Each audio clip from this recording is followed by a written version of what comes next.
we do have Amy with us. Welcome, Amy.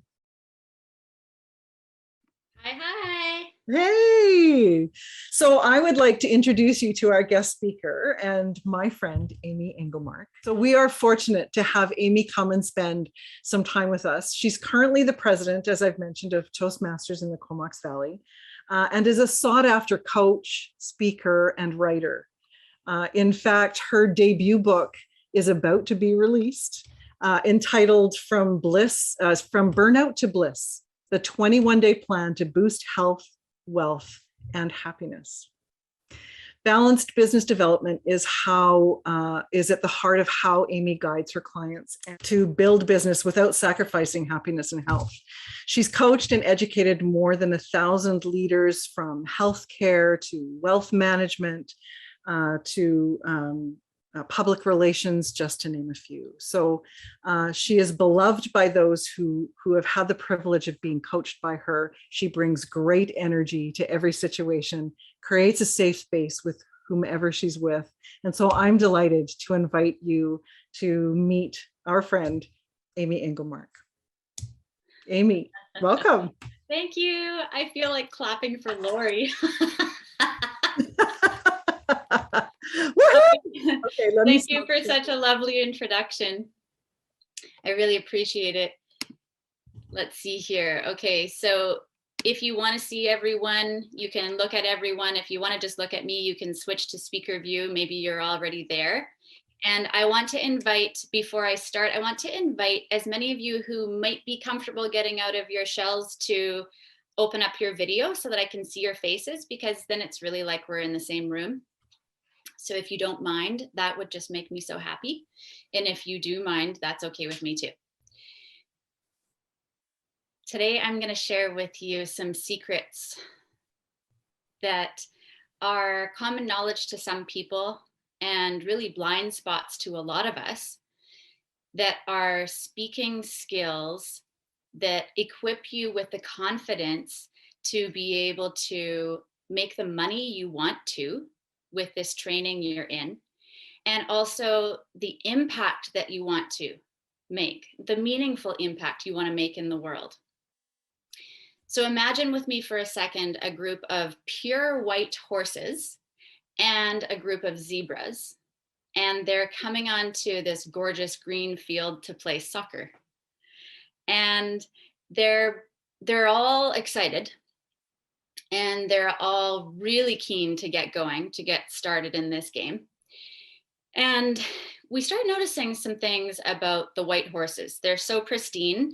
There's not a smudge on their coats. They look perfect. And we really notice the zebras because they are a little bit more outspoken, and they don't mind putting up their hand and letting the other team players know, and the captain know, the coach know, that they have experience in certain roles. So if you need someone in that role, I would be good at that. Meanwhile, the horses are over here looking at the zebras thinking, it's a bit egotistical, don't you think, to be so outspoken? It's a bit rude, maybe even bragging a little bit to be so outspoken. We start noticing that the zebras are a little dirty. They've got some brown markings on the white. They've got some cuts on their legs, a little bit here and there, but they're having fun. So the game starts to ensue. And the white horses are noticing they're missing out because they never said, I have experience in this role. This is what I'm good at. This is how I can help. So no one's passing the ball to them. They're not having as much fun. They're not getting as many opportunities. And there's some of them that are even sitting on the sidelines. So what does this whole analogy have to do with these secrets I want to share with you today about public speaking, so that you can feel confident, so that after you're done this training, you can actually feel equipped to make the money you want to make the impact you want to make in the world, and feel free and stable and like you're making a big difference. There are 3 things that let's dive into right now that are so crucial that sometimes we miss as speakers that are really going to help you.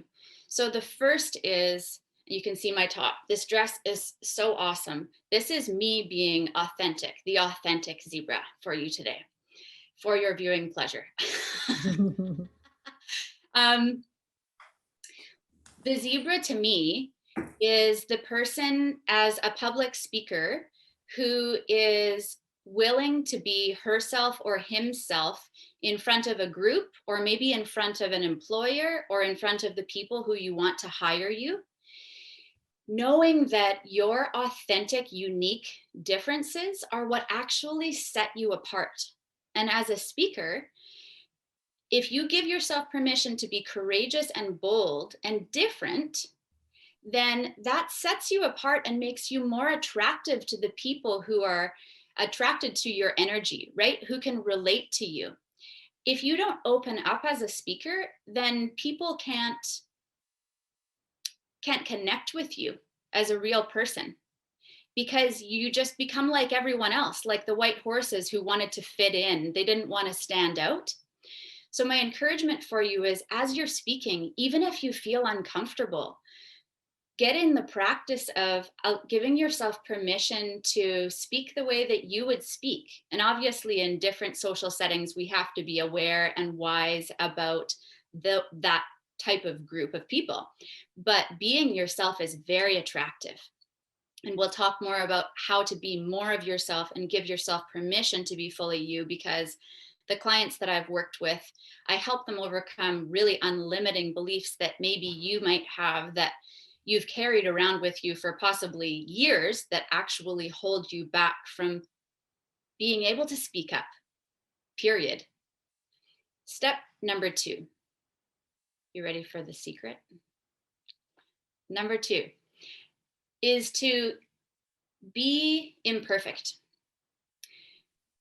Now, a lot of us, myself included, I've been held back in the past by thinking that it's better to be on the sidelines than to show up and speak out the message that I feel prompted to share with my clients or with the public in order to add value.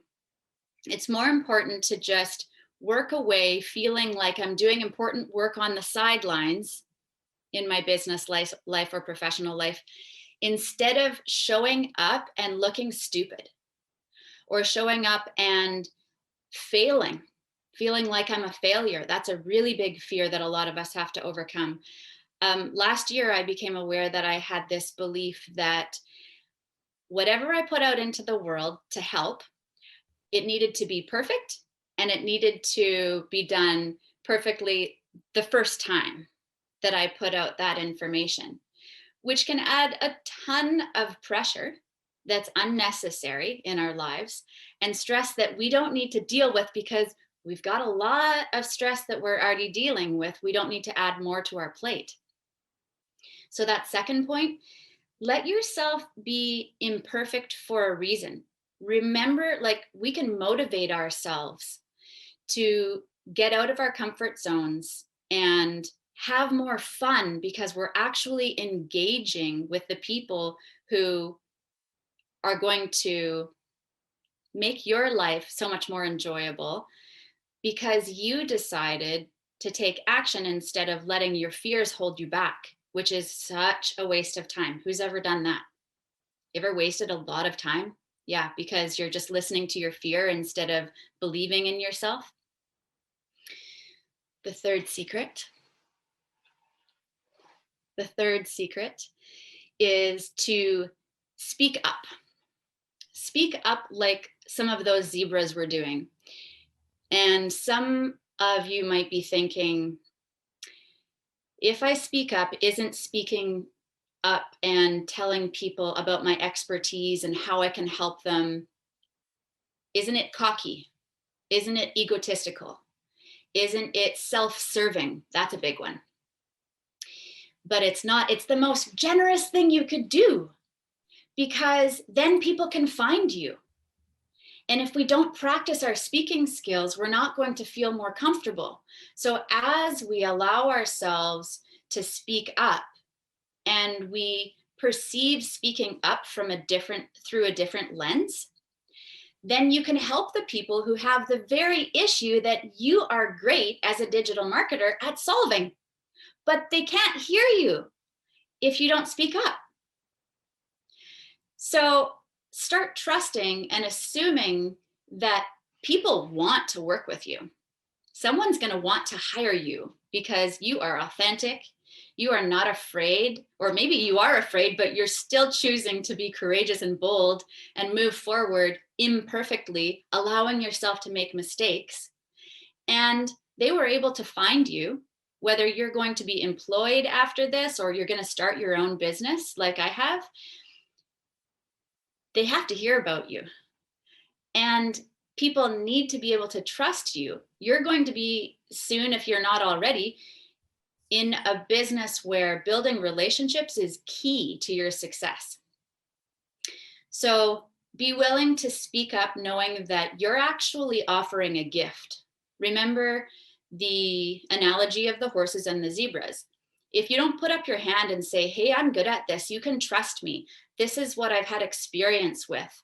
I can help you solve that problem that keeps you up at night. Then how are they going to find the right person, right?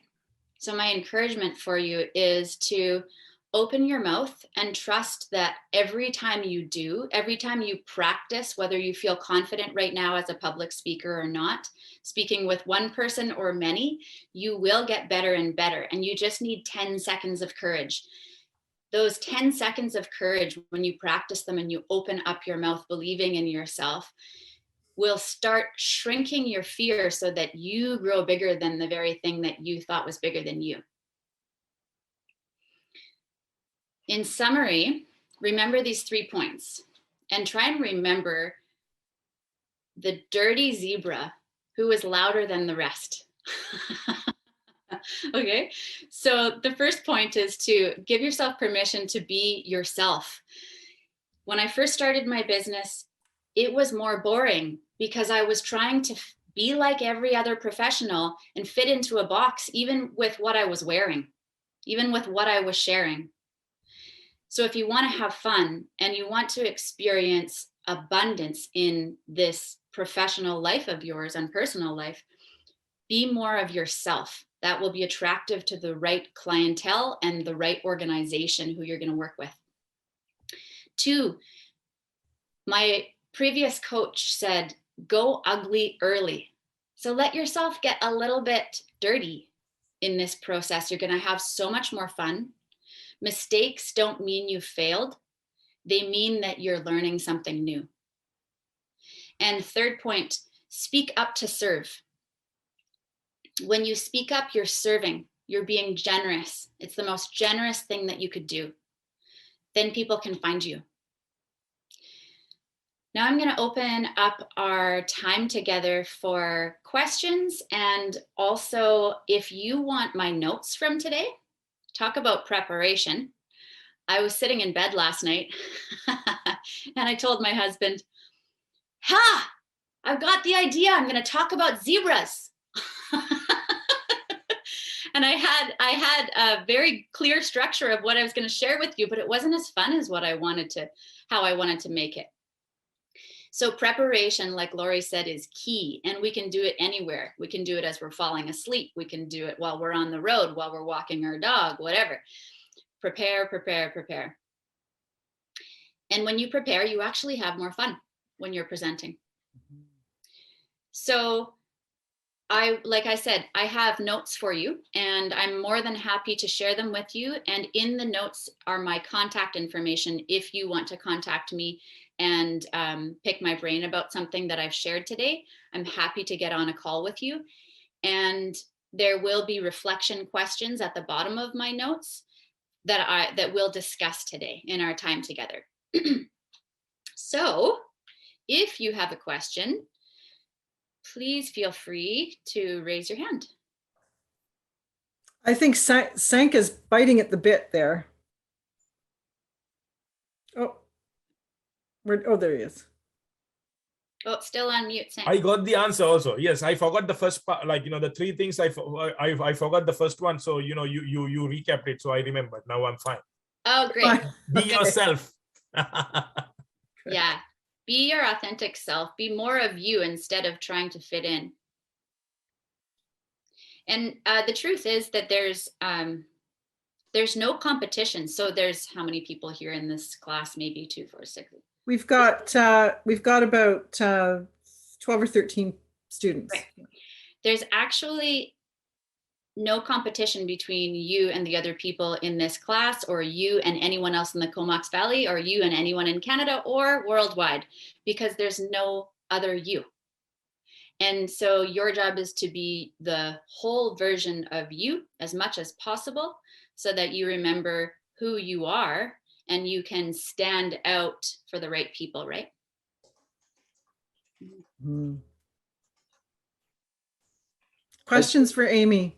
Eugene? Yeah. No, I was just adding to it that I think this is more of a timely message for, I guess, the duration of this course, because I think, and I'm speaking for myself, I'm pretty sure some people may have felt one way or the other pretty close, where, you're getting to the end of the course and then you're wondering, man, am I adequate? I mean, have I learned enough to be able to provide enough value out there? And am I good enough? Yeah. Mm. So yeah, perfect timing for this message. Thank you. You're so welcome. And you've always been good enough, and you're more than adequate and equipped, Eugene. And there's nothing that anyone can say that would change that. And sometimes we look for validation from the outside when we've already got it on the inside, and we just have to own it, right? Mm-hmm. There's something else I wanted to say to that. Oh, yeah.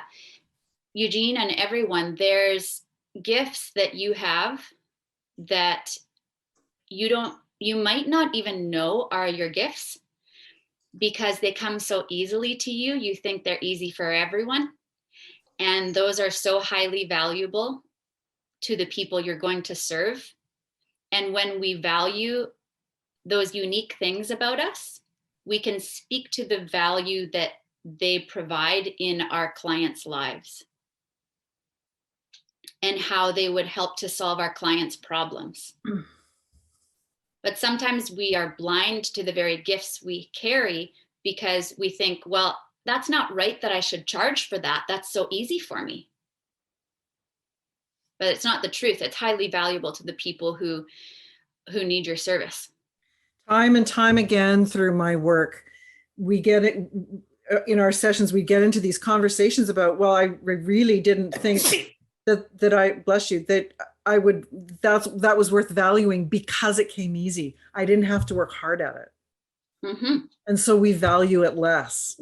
And that is true across every industry and every personal or professional part of our lives. So absolutely. Mm-hmm.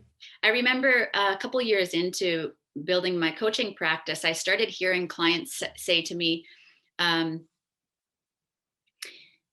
Amy, I just feel like I've created such high levels of success for myself, but I'm not happy. And I realized, oh my goodness, people keep telling me that they want more joy in their lives and more happiness. And that's a gift that I naturally bring into the world that I've never had to work at. And I thought to myself, I got to start owning that. And I have to start speaking to clients and letting them know that I can help them access more of a life like that, because it's valuable to them. And I wasn't owning it. Mm. Any more questions? I have some reflection questions, kind of like, I'm going to take one more question, and then I have some reflection questions that I would like to ask you on the spot if you're wanting to practice your impromptu speaking to help you get uncomfortable and go ugly early. So one more question.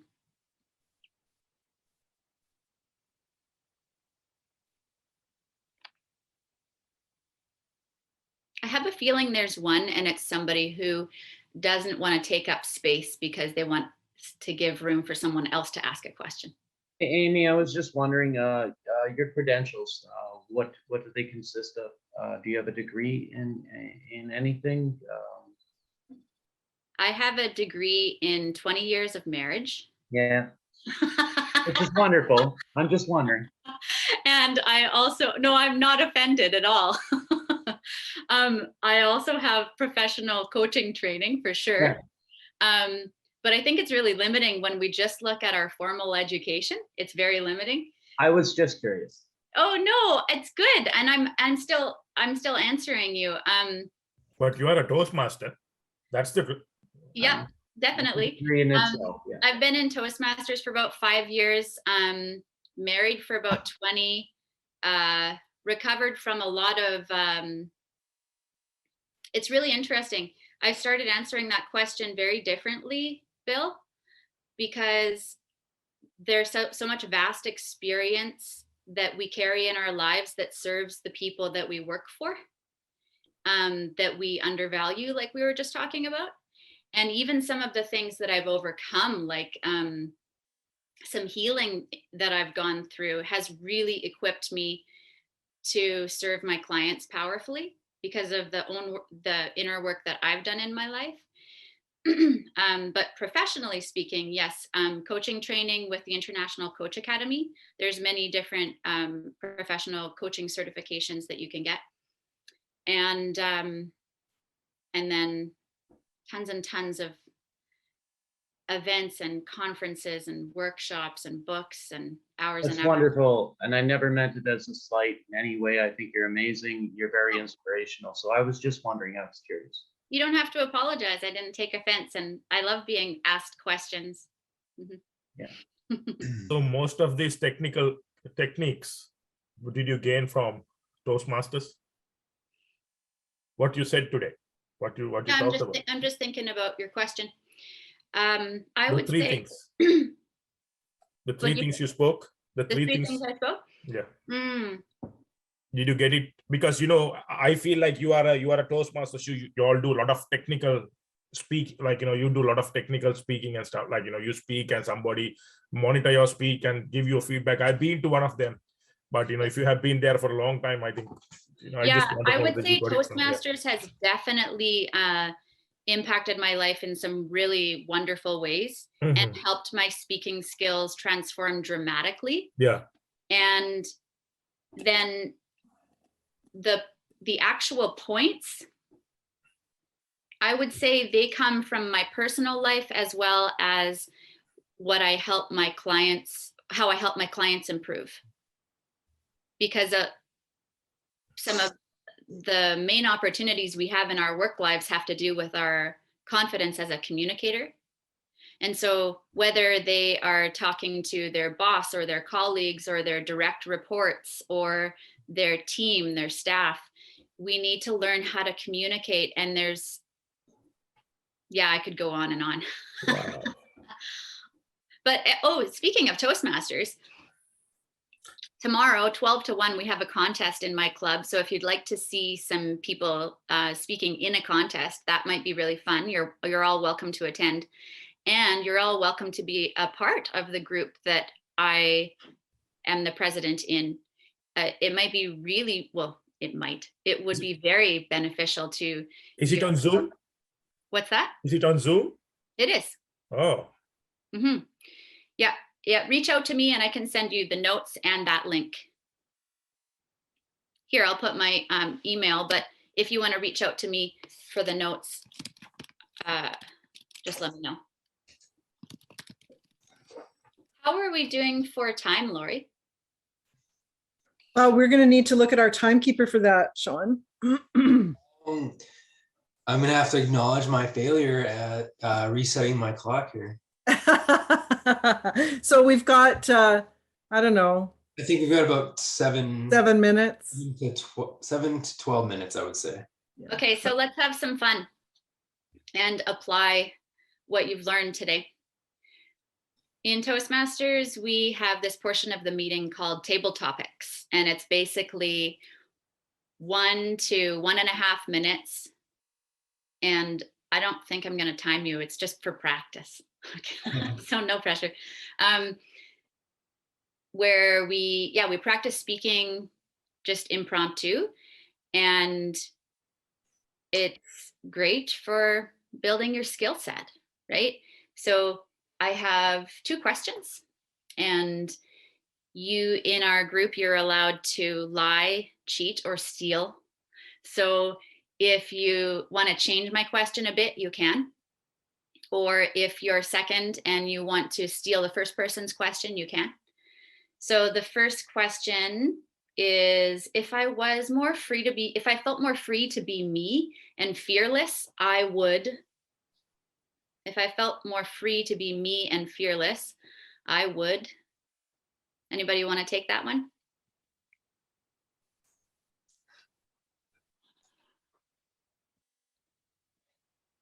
I'll take it. I don't know what I'm going to do with it, but I'll take it. Okay. Can you just please remind me of the question? So Yeah, and this is a Toastmaster skill that Sean didn't know he was using. You're allowed to ask for me to repeat it. So if I was more free to be me, if I felt more free to be me, Sean, and fearless, I would, and then fill in the blank. I would dress like a hobo and go to a Toastmasters meeting. Okay, now keep talking. What else? I would join a punk rock band and invite all my friends to watch me just be a fool for like 20 minutes. That would be great. That's great. And then celebrate afterwards. Awesome. So one thing that's helped me speaking, thank you so much for sharing, Sean. In speaking, when I'm on the spot and someone asks me a question, whether it's in a Toastmasters meeting or not, is breathing, slowing down and staying in the moment, because then I can think, oh, I could tell that story. It makes me think of that story, that time in my life when I didn't feel fearless or didn't feel free to be myself. Or I could make something up about myself. Or I could talk about the details, like at this party where I invited all my friends, there would be lights flashing and there would be disco music, and my outfit would have sequins on it, right? We can get into storytelling and making the story bigger than life, right?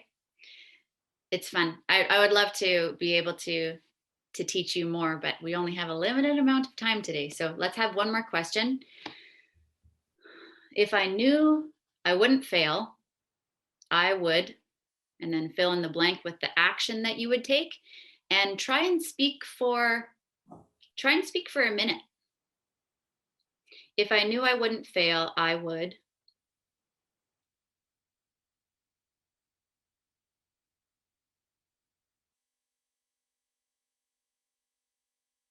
P.S. A little bird told me you guys are presenting next week.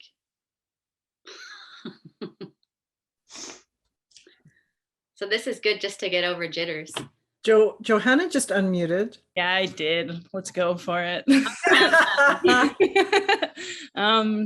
If I knew I wouldn't fail, I would definitely move onto a boat and live the rest of my life out on said boat, working remotely and enjoying nature every day at my disposal.